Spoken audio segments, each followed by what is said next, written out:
kulan wacan oo wanaagsan saaxiibayaal meel walba ay joogtaan halkan oo muuqaalka TV waxaad ku soo dhawaataan barnaamijkeena qodobada barnaamijkeena aynu ku eegi doono waxa qayb ka ah Ruushka oo ku hanjabay in uu baabi'in doono guud ahaan Lithuania. Haddaba Lithuania oo war soo saartay baaq la yaabna u dirtay NATO maxay ka dhigan tahay qorshaha hadda Ruushka uu ku doonayo in Lithuania uu kaga aarsado cunaqabatayntii ay ku soo rogtay gawaarideeda. xiisada ka taagan Kalingodka ayaan saaxiibayaal eegi doonaa oo ay muujinayso in Ruushku hadda doonayo in uu aarsado ama uu ka aarsado Lithuania. Maanta waxaa la soo dhaafay ama Sabtidii la soo dhaafay Lithuania ayaa mamnuucday in badeecadaheeda ay cunaqabataynta Midowga Yurub ku soo rogaan dalkeeda oo ay sii maraan mandiqada uu Ruushku leeyahay ee loo yaqaano Kaliningrad oo ku taala badda Baltiga oo qiyaastii 1300 kiiloomitir oo 800 oo meel u dhiganta u jirta Moscow.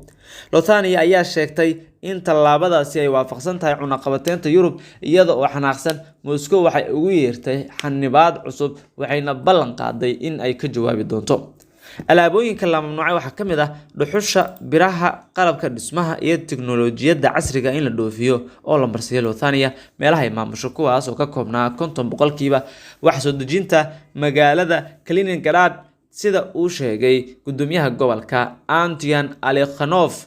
Ruushku waxa uu dalbaday in xayiraadda laga qaado isaga oo ku dhaleeceeyay ficilada Lithuania inay yihiin dacwad cad oo ka dhan ah gobolka la yiraahdo Kaliningrad.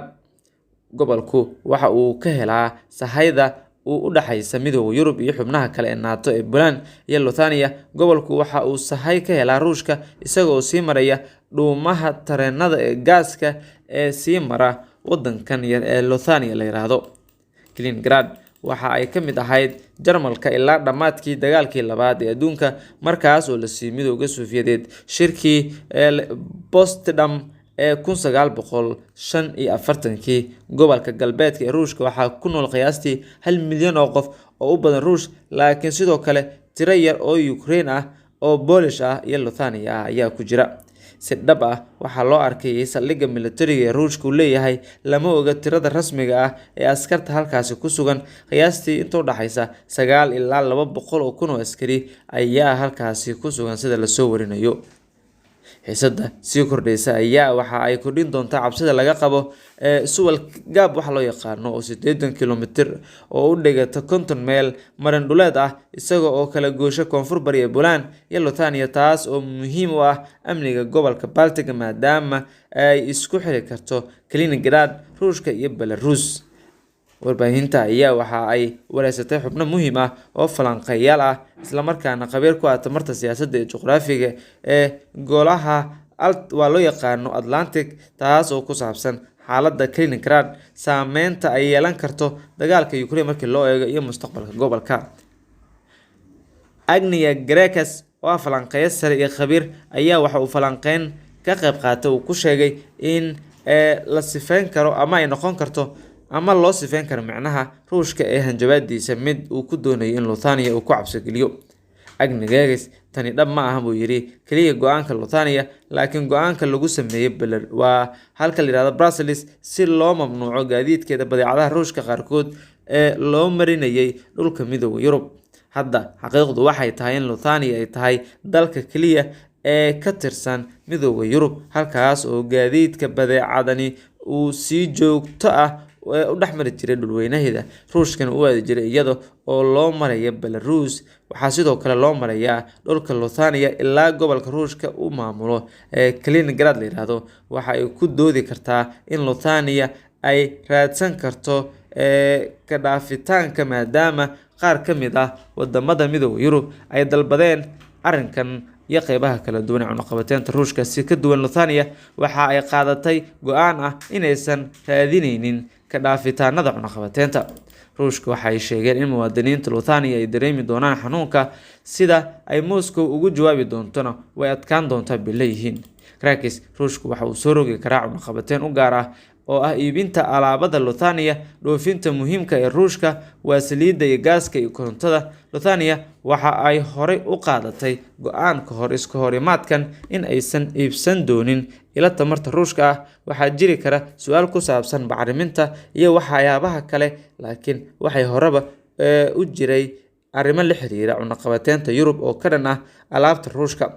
Waxaan u aragnaa bayaanada Ruushka inay yihiin hanjabaad iyo dhejinta loogu talagalay dhageystayaasha gudaha ee Ruushka, sababtoo ah wax badan oo ka yimi madaxweynaha waddanka Ruushka Vladimir Putin ayaa hadaladiisa u muuqday inay ujeedadoodu tahay inay muujiyaan xalinta iyo xoogga Kremlin-ka halkii ay daruuri u sheegi lahaayeen nooc kasta oo ficil ah oo ay sameyn lahaayeen, sida ay qabaan xubnaha siyaasadda gorfeeya. Waxaana ay leeyihiin way adkaan kartaa in hadda la iswajaho.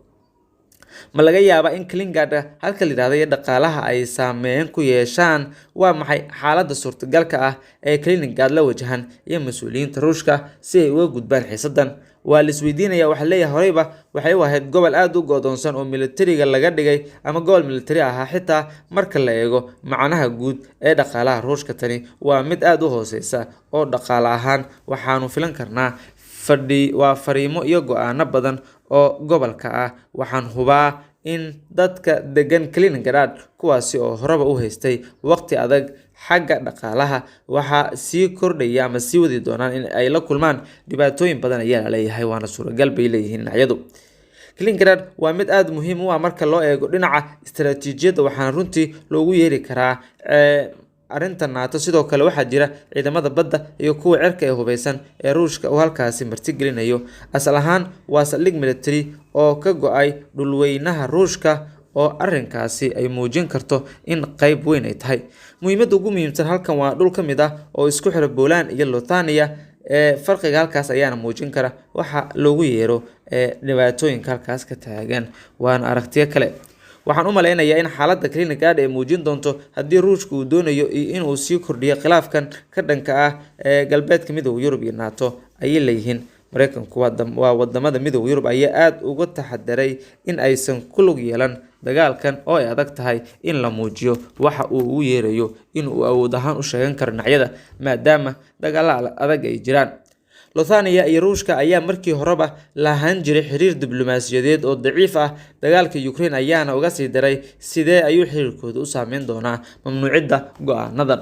Lithuania waxay ahayd taageerada koowaad ee u codka badan Ukraine iyo tan iyo bilowgii dagaalka bishii Febraayo, iyo sidoo kale in daacad ay u tahay in qabsashada Ruushka ee Crimea 2014 iyo duulaankii ugu horreeyay ee gobolka Donbas lagu qaado horaantii xagaagan. Ruushka iyo sidoo kale wadankanba iyo gobolkanba ku-xigeenka waxa ay ka wada hadleen haddii ay tahay in ay ka noqdaan madax banaanida Lithuania inay ku heshiiyaan Midowga Sofiyeed go'aankoodii 1991. Tani waa qayb ka mid ah xirmo ballaaran oo hanjabaada oo Kremlin-ka ah oo dal yar oo diris la u dirayo, taas oo suuragal ka dhigi karta in wadamada Yurubba ay qaataan go'aano adag.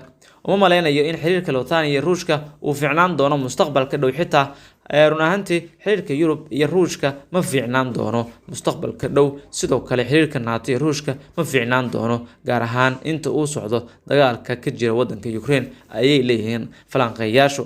Guddaan saxbiir, halkaas aynu kusoo gabagabeynayaa barnaamij wareedkeena. Tan iyo qaybta kale intaan ku kulmi doono, nabadgelyo.